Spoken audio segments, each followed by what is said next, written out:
As we continue tonight, Carlos Ghosn could soon be out of jail after a Japanese court rejected a request to keep him detained. The former Nissan chairman is still in a Tokyo prison cell after being accused of financial misconduct. The court decision came hours after the wife of his alleged accomplice at Nissan, Kelley, said her husband had been set up. Greg has been wrongly accused as part of a power grab by several Nissan executives, headed up by the current CEO, Saikawa. We will be discussing this more in coming days. The truth of this will come out. But until then, my husband is still behind bars.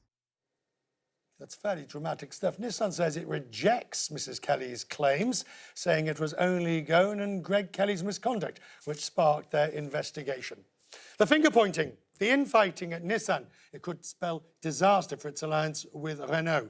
Renault's chief executive, or Nissan's chief executive, met with the acting Renault CEO on Wednesday. Talks were described as positive. If the Ghosn saga ends up splitting up the alliance, it will not be pretty.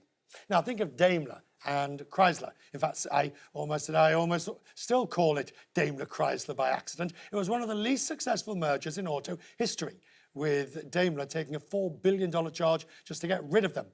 And then there was GM's deal with Fiat in Europe. It cost GM $2 billion to unwind in 2005.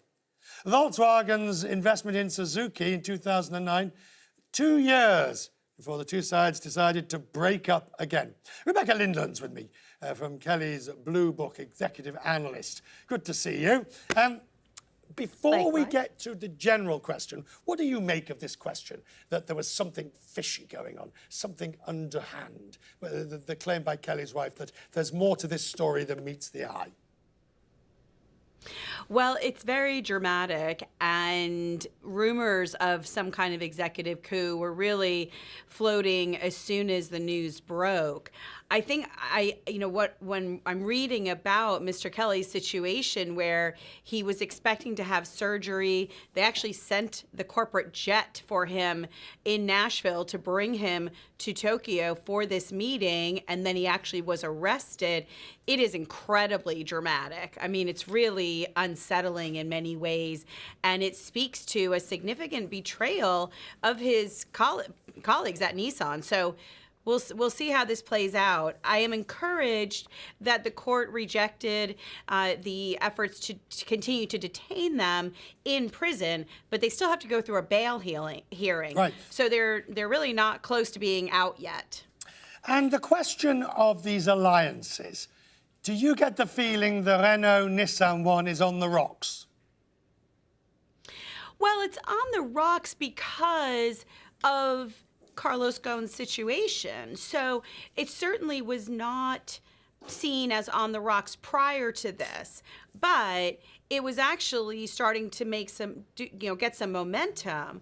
One of the things that we're finding in the industry is that we are seeing the need for alliances grow because the investments in things like car sharing, ride hailing, future mobility, autonomous vehicles, the expense that is required to invest in this technology is enormous. It's why we're seeing companies like BMW and Mercedes-Benz or Daimler come in and form new companies together. It's again very shocking to think about these chief competitors, living together. Well, in somewhat unhappy circumstances in many ways, because if you go through the ones that failed, which I talked about, it's not easy to keep these things together.